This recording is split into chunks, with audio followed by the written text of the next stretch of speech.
Mesdames et messieurs les internautes de Thiey Dakar, merci de suivre votre émission Jotaayu Thiey. Nous recevons pour ce second numéro Madame Ndella Madior Diouf, femme politique, j'allais dire femme chef de parti, patron de presse. Nous allons parler pour cette édition l'actualité nationale. Madame Ndella Madior Diouf, bonsoir. Bonsoir Madame Fall. Bonsoir également à Monsieur Djidjou. Ouais, bonsoir à Damel. Donc Damel Teigne. Voilà, donc très contente d'être dans les locaux de Thiey Dakar pour répondre à toutes vos questions concernant l'actualité nationale. Voilà. Nous avons aussi sur ce plateau Ibrahim Ngom et Landing Djedjou. Ibrahim, bonjour. Bonsoir.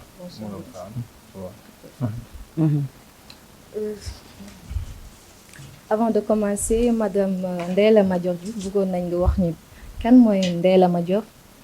Voilà, pour les internautes de Thiey Dakar, Ndella Madior est une femme sénégalaise, d'origine sénégalaise. Je suis une Sénégalaise d'origine sérère, sérère de mère et de père, d'arrière-grands-parents. Voilà, donc née à Dakar par contre. Donc mes parents sont nés à Fimela, à Sagne, à Diouroup, à Tataguine, à Fatick. Donc sama maam moo sant Fatick. Dugit Mbideel. Macky Sall maamam santul Fatick de. Macky Sall dafa juddoo Fatick. waaye maamam santul Fatick, man sama maam moo sant Fatick. waaw kon yaa ëpp droit Macky Sall ci Fatick. ma ne sama maama sant Fatick loo koy jeexal na wax. dafa mel ni ku tabax këram. sama maam moo sant Fatick Dugit Mbideel. maamu Macky Sall santul Fatick. waaye naa Fatick séeréer yi nag parfois dañuy xeexal seen biir xam nga les Tukulóor sont très solidaires. mais séeréer yi dañuy xeexoo seen biir. moo waral tous les maires de Fatick. du gis séeréer da ngay gis Jatara. da gis Macky Gassama. donc yeneen sant yoo xam ne dañuy sant séeréer de souche. voilà ñoo nekk maire. Matar Ba écoute ba Tukulóor. jaamu séeréer. voilà donc de par ça mais dafa rax. dafa xees dafa rax. séeréer day ñuul kukk. da nga wax ji. voilà donc su ko defee. bon maa ngi toog dafa rax alors que bon man tamit xaw naa rax tuuti si arrière sama côté yaay. sama côté yaay on a des trucs de portugais. sama côté yaay voilà mais sama côté pat non moo tax sama doom bi weex tàll bu mu juddoo. xam nga métissage yi. métissage su nekkee ñuul kukk ak ku weex day marron. mais sama doom dafa weex tàll. comprendre parce que dama am métissage bu weex. man sama yaram dafa weex tàll sama kanam rek moo lakk. d'accord voilà donc c'est ça. kon pour revenir à Fatick. waaw ñun suñu maam yi dañoo baax. di dalal rek. ñi dalal nag dañuy dem ba nangu réew mi. kon suñu jaamu Tukulóor bi nekk Macky Sall xam nga Macky Sall sama jaamu Tukulóor la. donc ñu jox ko Fatick. ñaari yoon. mu baaxee ko Matar Ba. Tukulóor yi ñëw nangu Fatick. loolu si ñun la. ndax suñ séeréer de souche su fekkoon dañuy solidaire bu baax a baax kenn du leen nangu Fatick. mos ngaa gis maire Podor wala Matam wala la partie nord du Sénégal séeréer nekk fa maire. wala Joola. amul kon séeréer dañoo baax dañoo démocrate. dégg nga wax ci. waaw lu tax Ndella kon yow tànn doon maire Fatick ñu dem ba dëkk bu ndaw bu mel ni Fimela koy laaj. suñu prétention war nga ko yokk quoi. waaw lu tax parce que au contraire parce que Fatick parce que qu'il y a 16 villages. Fimela dafa am 16 villages yu ko wër. am les îles du Saloum xam nga Fatick soo fa jógee da ngay tourner rek dem Foundiougne. Toubacouta. Karang dugg Gambie. par contre su fekkee da nga ñëw Fimela dem ba Ndangaan fa ngay kii nag dem nag si île du Saloum yi. ok donc les îles du Saloum man moo ma intéressé île du Saloum yi nga xam ne Karim Sène dëkk négligé ba ñu fa dëkkoon jóge fa ndax amuñu eau douce ñu fa dëkkoon jóge fa ndax amuñu lumière ñu négligé ces îles du Saloum man doomu séeréer investir ni ko waxatee dans cette zone particulièrement à Simal dafa def hôtel dafa def ni ko waxatee radio bu fay def lu bëri mu bokk ci Fimela au lieu madame ni ko waxatee Sacré-Cœur 3 bi nga xam ne ñun ñëpp dañ fa ñëw dëkk ci suñu actuel maire nekkoon fa locataire Barthélémy Dias moom saa yi ma defee émission ba ñuy wax kii rek il faut ba sabati ko parce qu'on n'a jamais vu àdduna bi yëpp mosuñu gis un maire locataire si moom lañ ko gisee un maire locataire donc nous on est propriétaire à Sacré-Cœur 3 su ma neexoon de kii foofu mais Sacré-Cœur 3 ne m'attire pas Sacré-Cœur 3 c'est fade ay tali yi fa gis c'est fade par contre il y a tellement à faire à Fimela tout est à refaire les plages l'énergie solaire qu'il faut développer les îles il y a tout moo tax madame ça étonne les gens et c'est bien parce que maintenant tout le monde connaît Fimela sénégalais bu nekk xam na waaye lan mooy Fimela chapeau à Ndella d'avoir choisi Fimela fi nga xam ne ak ma am jom Ndella Madior damaa am jom sama maman moo doon diriger foofu yëpp Ndella ci ni ñu déggee de Fatick li mu la wax nii zone boobu yëpp chef de canton bul suñu suñ paree da nga nekkoon chef de canton dégg nga wax ji kon sama maam bi doon diriger foofu sëtam ni ñoo jóg dootuñu nekk ci ville capitale du Sénégal Dakar di xaru ay mairie foofu dañuy dellu cosaan invité nag toutes les femmes chefs de parti nañuy dellu cosaan Aïssata Tall Sall fan la nekk maire est-ce que dafa nekk maire Dakar mais Ndella dafa nekk maire fa la sa Podor dégg nga wax ji chapeau à Aïssata Tall Sall qui dès le début s'est battue pour être maire dans sa localité fu mu juddoo ou bien fu ses parents juddoo donc xaw ma man fa la juddoo donc man nag maintenant damay dellu cosaan dina am ñu ma ne lu tax du Tataguine mais moi c'est la mer c'est les îles qui m'attirent les îles qui sont négligées il y a tellement de choses qui sont négligées là-bas donc en étant maire ou en étant dans la municipalité je peux faire énormément de choses pour développer ces îles. mais Ndella est-ce que pare nga pour battre campagne parce que tamit élection locale dafa laaj battre campagne normalement mais est-ce que yaa ngi Dakar nii rek toog yaa ngi préparer say élection locale voilà est-ce que yaa ngi dem ñu bëri dañuy foog ne man duma comme yow nga xam ne yaa ngi toog je pense ici c'est à Liberté 6 extension donc restez dans les studios ici moi je suis dans les régions ma foog ne maa ngi Sacré-Cœur 3 man Sacré-Cœur 3 dama fa am sama immeuble rek de li ma fay nekk bëriwul de maa ngi Saly maa ngi Touba maa ngi Kédougou maa ngi dans toutes les régions defe naa Saint-Louis daal laa maîtriser gu bu baax dégg nga wax ji man je suis dans les trucs pare naa pour local mais bien sûr dañ koy doxantu kakatar bi ma génne émission bele doon leen jàppale ma xam ne dootuma ko mun tous les 15 jours di jógee Saly ou bien être quelque part pour animer kakatar je préfère mettre dans mon consacré à des proximités parce que j'ai 16 villages à faire 16 villages yoo xam ne da nga ko war a dëbb ba mu mokk ok kon maa ngi si takk rip mais Ndella takk rip dans Fimela. au-delà des ambitions présidentielles yi nga affiché bëgg a doon par exemple présidente j'allais dire de la République 2019 da nga ko annoncé woon finalement nga retiré wu tey nga taxaw bëgg a doon maire Fimela bon du question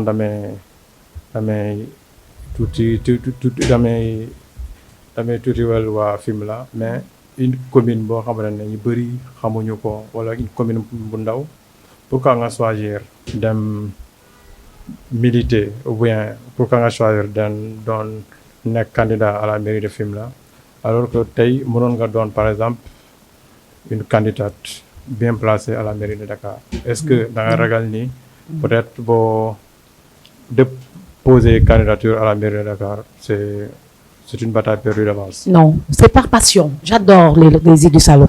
C'est uniquement par passion. Xam nga le maire de Fimela sama géwél la donc il y a pas de honte à être griotte à être griot Karim Sène c'est un griot donc su ñu demee bu griot yi di nekk maire kon princesse yi ak maire ak princesse yi ak reine du Sine war nañu mën a góorgóorlu pour nangu mairie bi defal ko ba baax mën nañ ko si jàppale nag suñu neexee ndax ñun moom c'est pas une obsession pour être maire de Fimela donc mais on va quand même battre campagne lu ñu yàlla joxut ñu jël dugg si biir takk si rib développer dafa am lu bari loo xam ne dañ koy gis ñu nakari d'accord île du Saloum, les îles du Saloum, Sénégalais yu bari xamuñu ko, mais les îles du Saloum c'est un patrimoine. C'est un patrimoine riche. bu doonul les îles du Saloum ban offre politique nga bëgg présenter aux populations. Mais là, il y a la santé qu'il faut développer. Hein? Il y a l'éducation. Ok, il y a les activités sportives à encadrer. Lu nit soxla pour développer dans sa localité, Fimela soxla na ko. Donc il y a tellement de choses à faire. Hein? Donc Simal fait partie de Fimela. Senghor de ko doon wéy. Gis nga les trucs là, j'allais dire les cigares, non, donc c'est les sirènes. Les sirènes fi nga doon naanee ndox.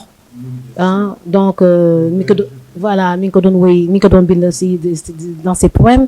Et mais j'habite là-bas. Un des puits c'est chez moi. Un des puits chez moi, et c'est de l'eau naturelle que j'ai même restauré. D'accord? Voilà, donc Simal et sirènes yi de foofu la ñu doon naanee ndox. Dafa am lu bari loo xam dañ ko war a restaurer. C'est pas seulement l'eau potable, c'est pas seulement l'énergie solaire, c'est également l'éducation, c'est la santé, c'est la création d'emplois, c'est la formation pour les retenir, donc vraiment pour retenir les jeunes, et puis c'est l'accompagnement des femmes du troisième âge, c'est l'accompagnement des hommes du troisième âge, donc c'est l'accompagnement des enfants. Il y a tellement de choses à faire, à développer, et puis voilà. Hein, donc, vous allez partir sur quelle bannière? Mais mon propre parti. D'accord. Donc, Réconciliation nationale pour l'interafricaine, c'est le parti RNUA, j'ai créé ce parti depuis 2005. Voilà. Donc, je vais partir sur la bannière. Maintenant, je tends la main à tous les cadres de la localité. Hein. Donc, l'autre question aussi que les gens se posent, moi, est-ce que vous êtes du côté du pouvoir ou bien de la mouvance présidentielle ou de l'opposition? Donc, il y a tellement de choses à faire. Un président, ça sort. Je suis pas du côté de l'opposition qui critique la tournée politico-économique du président de la République. Mais il doit sortir. Il doit sortir pour rencontrer les militants. Hier, j'ai partagé une photo là où il est sorti spontanément de sa voiture pour aller dire pour tendre la main à des jeunes de 6 ans, 7 ans, 8 ans, 10 ans. C'était magnifique. C'était magnifique. Donc, c'est des gens qui étaient à l'accueil, pas à l'accueil, en bordure de route, en train d'acclamer son nom. Et il est sorti de sa voiture pour aller les dire parce qu'il s'est souvenu de sa jeunesse. Il s'est souvenu de sa jeunesse. Donc, ses enfants avaient sa photo, etc. Et tout. C'était magnifique. Moi, je trouve qu'un président doit sortir. Entendre vous parler, Voilà. on dirait qu'un responsable de l'APR qui parle, Oui. vous le disiez tout à l'heure que vous n'êtes pas de la mouvance présidentielle, vous n'êtes non plus dans l'opposition. Je suis dans mon coin et je suis chef de mon propre parti. Les gens ont Et j'observe. Les gens ont du mal à vous, Ils vont faire avec. à vous localiser. Ils vont faire avec. Est-ce que c'est la Major qui sème, en tout cas, la zizanie ou l'amalgame, ou bien est-ce que vous n'êtes pas bien comprise? Je suis très bien comprise. Donc, peut-être mon profil pour ne pas intéresser la mouvance présidentielle et l'opposition. Je suis autonome, rebelle, et je dis ce que je pense. Quand c'est bien, j'applaudis. Quand c'est pas bien, la cravache sort. Okay. Si le troisième mandat du président Macky Sall ñu bari nee nañ tournée bi nga xam ne moom lay def dafa mel ni dafa bëgg beneen mandat en 2024. Bon, les données ont changé. Les événements du 3 mars ont montré que les Sénégalais peuvent être très agressifs. Ça a fait réfléchir le président de la République. Il a dit, j'ai compris, je vous ai entendu. Et ça, c'est très important. Très, très, très important. Moi, je suis tellement, écoute, moi, je suis boursine, quoi. Duma xalamal kenn, te duma wuccu, duma lekk, li ma wuccu woon. Damay am sama benn constance. Je suis rebelle, par contre. Si je suis pas contente, je pars. D'accord? Par contre, duma fàtte li ma wax. Je faisais partie des premières personnes qui ont dit que le président a droit à 2 mandats de 5 ans. Oui? C'est-à-dire? 2 mandats de 5 ans. Parce que il est écrit nulle part que ces 2 mandats ne sont pas de 5 ans. Il est écrit nulle part. Il est écrit nulle part. Donc, il y a cette confusion. Voilà, après le référendum, cette loi qui n'est pas clair, qu'il faut qu'il clarifie. Est-ce que le 7 ans fait partie ou il n'en fait pas partie? Et dans ce cas, c'est 2 mandats de 5 ans. Et je fais partie des personnes qui disaient qu'il a droit à 2 mandats de 5 ans. Si je suis fâchée et je sors, j'ai pas le droit de dire qu'il n'a pas droit à 2 mandats de 5 ans. Par contre, je peux dire, il peut renoncer à un second mandat de 5 ans. Dañu wàcc. Parce que ni day gore, gor sa wax ja. Bokk na si ñi nga xam ne dañuy wax lii après ne bon léegi nekkatuma fi bokk waxatuma ko lii ma doon wax démb moom laay wax tey mu neex nit yi naqay nit yi. Par contre su fekkee bëgg moom présenter waat parce que mer naa mën naa ne renoncer mais je peux pas dire tu n'as pas droit te njëkk a wax qu'il a droit. Il a droit à 2 mandats de 5 ans. Affaire wax bi dafa neexul rek. Mais il a droit à 2 mandats de 5 ans. Voilà, maintenant, voilà quoi. Donc, s'il tient à 2 mandats de 5 ans, personne ne peut empêcher d'avoir 2 mandats de 5 ans. Tu vois le début. Maintenant, léegi nag moom mooy clarifier affaire bi mën na ko clarifier ci référendum mën na ko clarifier ci assemblée nationale. Pour ñu ne c'est 2 mandats de 5 ans. Voilà. Maintenant man mer naa génn naa. Mais li ma waxoon démb dama ne écoute parce que dama nekkoon seen biir moo taxoon ma koy wax dafa nekkoon li ma gëm. waaw am na li nga waxoon tamit est-ce que looloo tax ma nga génne tamit ci mouvement présidentiel bi mos nga wax ni Macky Sall c'est le mari de toutes les femmes du Sénégal. waaw loolu kaf dama ko doon màggal. mais loolu. loolu ne aussi. lan nga kan nga visé woon ci wax jooju. waaw dama màggal rek loolu wax bu waxu teraanga rek la. waaw. Le président de la République, c'est le père de la nation, le grand frère de tous les Sénégalais, le grand-père de tous les Sénégalais, le mari de toutes les femmes sénégalaises. Ça, c'est pas waxu màggal rek la. Maintenant, c'est contexte maa toog jàkkaarloog yow nii de ba mu benn maa jot maa toog jàkkaarloog yow. mais contexte non bon écoute bon entourage à l'époque jógoon nañ ma attaqué nëbbatuwuñu sax. Parce qu'ils avaient pas compris. Mais loolu kii dafa mel ni jamono dama nekk sama xarit. Donc ma ne dama sama jëkkër la. loolu dama koy màggal rek. damay màggal damay sa jëkkëru xarit sa jëkkër la. loolu dara na aussi. léegi dina am ñoo xam ne dinañ si dugg di c'est qu'ils n'ont rien compris quoi.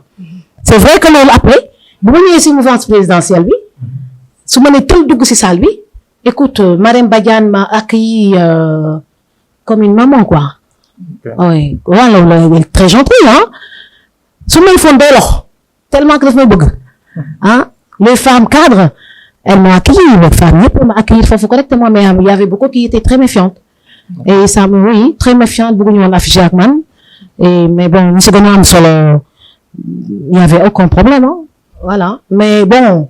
Quand tu es dans une mouvance présidentielle ku li Ndella Madior ñoo fekk si leen passe Macky su ñu ñëwee man dem naa Macky depuis 98 laa dem Macky fayal payer sama bopp Ousmane Tanor Dieng jàppale na ma si woon ndeysaan ak Maguette Diouf le frère du président Abdou Diouf moom moo ma joxoon billet tu vas aller à la Mecque. Voici le billet. Il m'a donné le billet, son billet. Et je suis partie. Voilà. Donc, quand je suis venue dans la mouvance présidentielle, gisuma si benn teranga rek 100 francs CFA joxuñu ma ko.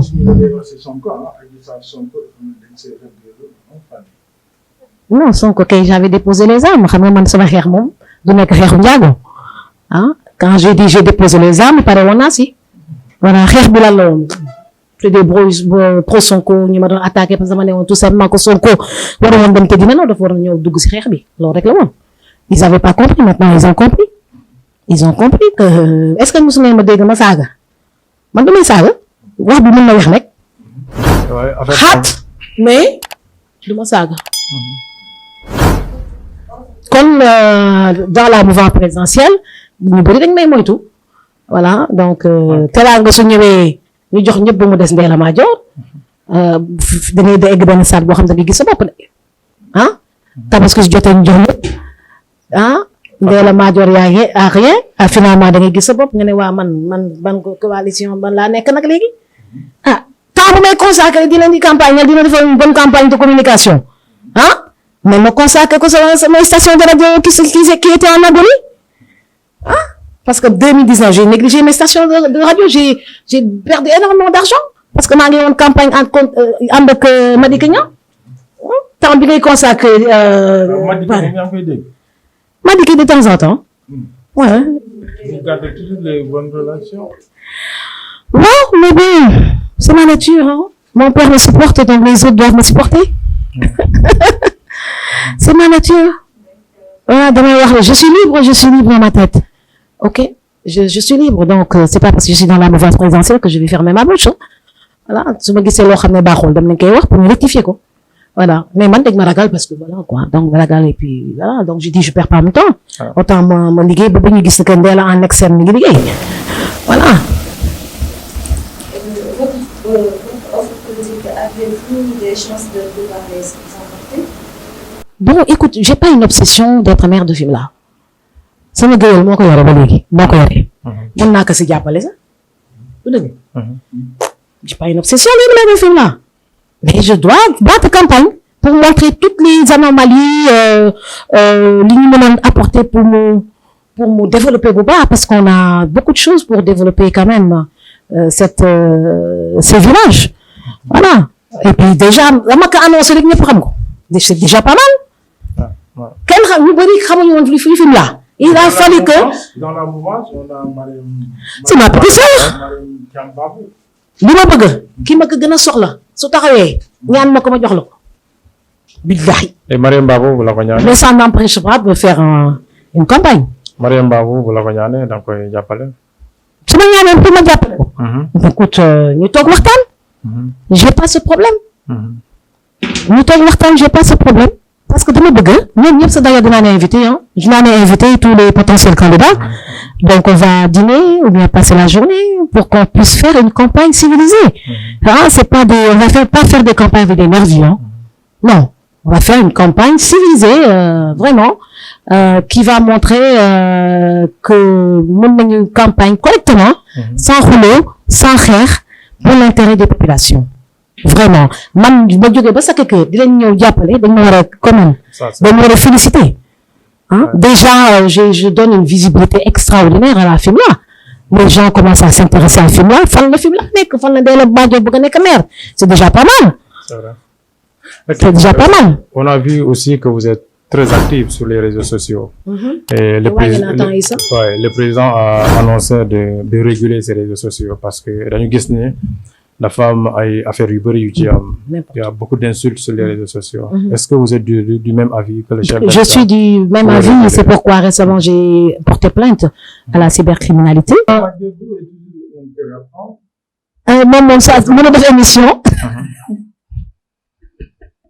Mais est-ce que je dois que rapprendre n'importe quoi? On veut que rapprendre, on verra. On verra, c'est la Donc on verra rek, on verra. Corporate, on dirait. Non, il faut ñam rek ku baax rek voilà. Ku ñeme coono rek. Léegi ku dul sëy si. lan ngay wax? Ku dul sëy si. Bëgguma kuy sëy si. Kuy? Bëgguma kuy sëy si. Kan nga bëgg? Man bëgg man ma sëy. Comme jigéen yëpp am de. Ñun jigéen yëpp dañuy bëgg a sëy. Bëgguma kuy sëy si. Bon, ban profil wala boog dafa jaaxal. Ban profil non xaw na ma jaaxal tuuti mais ban profil nga gën a bëgg choisir souvent. Ah ban profil. Ku baax rek dama coono yore xaalis bëri. Ku yoru xaalis kenn sëy moom yow tamit. Non c'est ma fille. Ku yoru xaalis kenn sëy moom ba lay sonal rek. Ban koy sonal. Dina xaw a yéex de tey quand même loolu lay dëgg. Loolu dëgg c'est normal ku si nekk ak fi nga toll rek du noonu je dépense combien ah écoute ça dépend rek billahi ça dépend rek donc ponkal dëgg moo may yore ponkal dëgg moo may yore xam nga moom loolu laay wax sama doom Sarah na ko milliardaire moo la arrangé yow parce que c'est des enfants qui dépensent tellement d'argent qui ont besoin tellement d'argent pour s'épanouir donc actuellement àddina bi soppeeku de man daal ponkal dëgg moo ma yore. fu ma gëstu rek gis fa dara. loolu dina xaw a di shopping ni ma neexee. ñooñu bëri ñu fi Sénégal ponkal yooyu. kon moom et puis c'est tellement bien d'être célibataire. heure boo neex yi yëpp heure boo neex yi tëdd ba ku nekk di lijjanti ay ndékk ak añ ak reer vraiment man de moom. sama célibat bi neex na de. sama célibat bi neex na trop. est-ce que loolu déjà nekkul obstacle bi nga teg ba pare le fait que de dire que man lii mooy sama critère mooy ponkal dëgg daan moo may yore. mais jëkkër yi dañ lay sonal rek. le mariage écoute c'est pas une fin en soi. da nga am jëkkër ñu ngi bloqué lépp. soo bëggee dem si campagne yi ni nga ratee si mal sa di ko tàggu man dama tàggu kenn. ak idéologie bi nga am ne est-ce que di nga gaaw pour dem. bi ko yaa ngi wax ne loolu ngay xaar mais c'est pas du l'objectif jigéen sëy c'est pas ça l'objectif. oui je suis bien comme ça. non waaw pas obligatoirement man de saa yu ma neexee jóg saa yu ma neexee bu ma paree léegi seen émission bi nii su ma neexee dem Gorée jëlee Gorée dem Zali amul problème célibat bi neex na trop waaw ba keroog jot ñu gis ko xam ne rek ponkal la neex na daal. ci kaw kenn du la sonal. Ndella on vous a entendu sur un sujet. yaa ngi doon def benn révélation mais puusoo ci trop mooy mosoon nga wax ni y a beaucoup de femmes sénégalaises yoo xam ne elles se droguent dañuy tux. naan alcool. loolu foo ko teg. dama am temps yi ay assistante. sàggan ba may assistante yoo xam ne dañu doon tux. voilà. naan ñu révélé ma ko seen bopp. donc loolu choqué ma parce que mënu moon xalaat que léegi jigéen ñi dañuy tux di naan di drogué wu sans problème bu ko def sa benn effet de mode. donc moo tax ma sonné sur la sonnette d'alarme effectivement defoon naa annonce bi mais avec les nouveaux déplacements j'ai pas pu faire le live mais je vais faire le live. Je vais faire le live sur les femmes qui fument, qui se droguent, qui boivent de l'alcool. C'est pas possible. C'est pas possible. loolu il faut que war ñu bàyyi phénomène boobu di propager parce que dafa law actuellement ñu commencé jël benn ampleur. On a en tant que mère, en tant que femme, on a le droit de sonner l'alerte pour freiner ce type de comportement. jigéen kenn waru ko xamee tux cigarette. jigéen kenn waru ko xamee naan jigéen kenn waru ko xamee quand même drogué wu xam nga man dégg naa man su ma gisee may aalu nii si plateau télé gars yi foog ne que damay naan damay tux alors que boof ku gis nga bëti weextaal yi nga xam ne ak sama bëñ weextaal yi nga xam ne quand même dama ko jege. xalaatuma ko tux naan non musuma si sa kii. en tant que princesse. en tant que princesse du Sine. j'ai jamais fumé j'ai jamais bu de l'alcool et je me suis jamais droguée xalaatuma ko sax. Chez nous, on ne fume pas. Chez nous, on ne se drogue pas. Chez nous, on ne boit pas. En tout cas, chez Madior. Voilà. Donc, au-delà de fumer ak drogue, est-ce que mën nañu xam par exemple Ndella lu mu jot a def ci àdduna bi ba pare regretter ko est-ce que y en a? Non, j'ai une vie très simple. Très simple. J'ai eu des hauts et des bas. Mais bon, écoute, regretter, non. On m'a attaqué, c'est des accidents de parcours. Qu'est-ce de m'a influencé pour me reculer, pour me méfier ou torop, non. C'est un accident de parcours, tant pis. Et par exemple, des rencontres, qui finalement m'ont dit sur la presse, nous les attaqués, etc.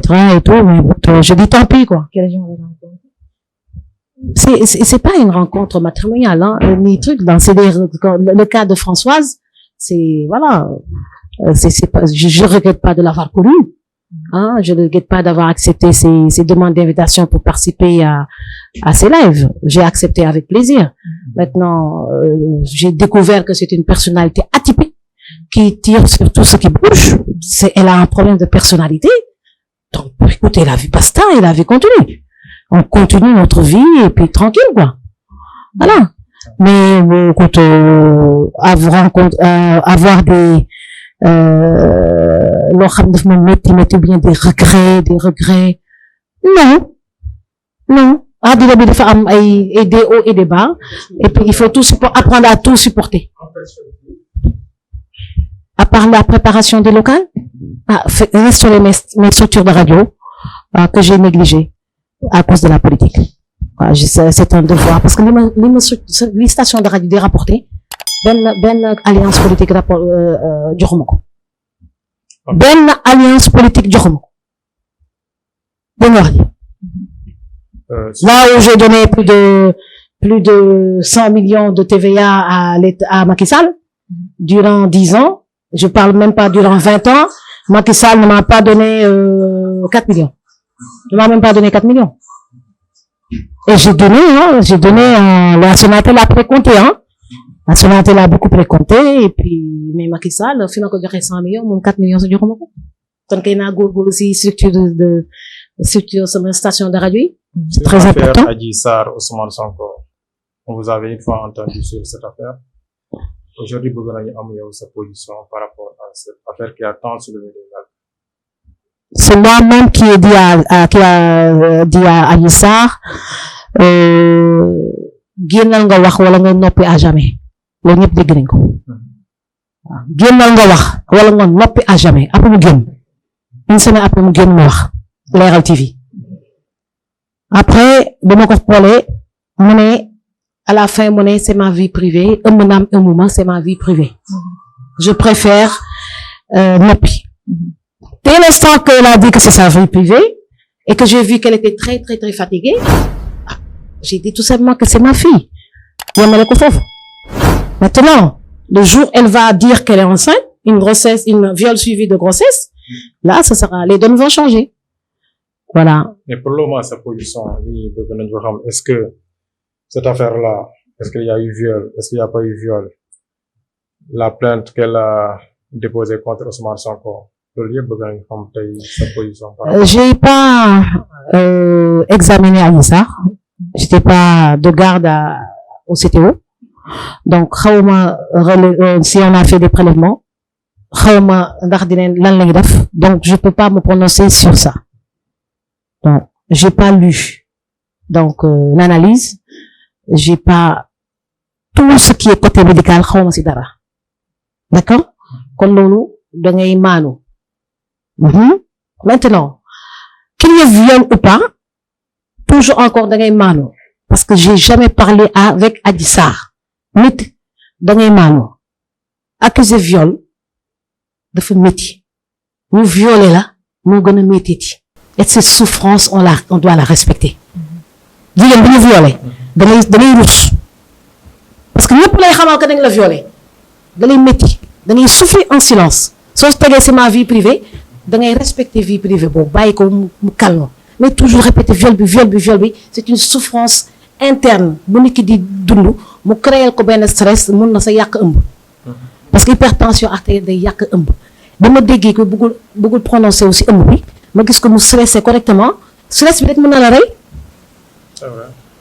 À l'accouchement éclampsie yi ngeen dégg hypertension yi ak stress moo koy def durant l'accouchement nga faatu kon ëmb dafa ànd ak stabilité su fekkee man nee na ëmboon naa ñëpp dégg nañ ko après à la fin garder nga grossesse waa wala déet mu ne donc je préfère garder ça pour moi-même mais je la laisse se reposer su fekkee dafa ëmb nga bàyyi ko mu def grossesse am 9 mois am tranquillement xale bu juddu mais soo si topp muy dégg c'est un stress qui peut même tuer une personne. waaw seen kàddu bu mujj ñu ngi dem si local yi donc ku si nekk bëgg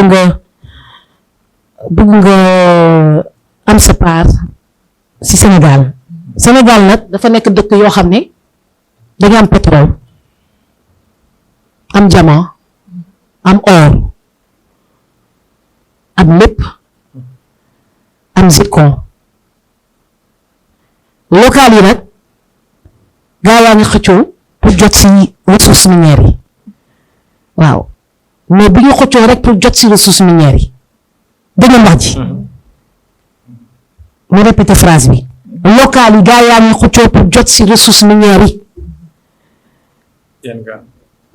les hommes politiques ñu ngi xëccoo pour jot si parce que un mètre y a 300 000 loolu doy ñu gàllaxandiku mais li nekk si ginnaaw moo gën a am solo ressources minières yi nekk ci locales yi ci communes yi nañu yërëm askan bi ku jot mairie nga fexe ba développer ko am partenariat bu baax avec l'international su ko defee Sénégal jëm kanam ndax Sénégal mun na jëm kanam su fekkee les cadres les intellectuels acceptent nañu def politique mun a bokk ci liste législative yi mun a bokk ci liste locale yi mun a nekk candidat à la présidentielle il faut que les cadres les intellectuels fassent de la politique su ko defee dootuñu amati maire analphabète député analphabète ñu am ay cadres ñoo xam ne dañuy nekk ci liste yi paritaire les femmes dañ ci war a dugg comme ça on aura beaucoup de femmes politiques maires ou bien députés conseil municipal c'est très important voilà kon derrière les locales c'est la gestion des ressources minières du Sénégal. Ndella Madior Diouf merci d'avoir répondu à notre invitation di am kontante ak mbégte dalal la fii ci suñu émission mbokk internet Thiey Dakar ñu ngi leen di jox dig daje ci beneen émission prochainement jaajëf.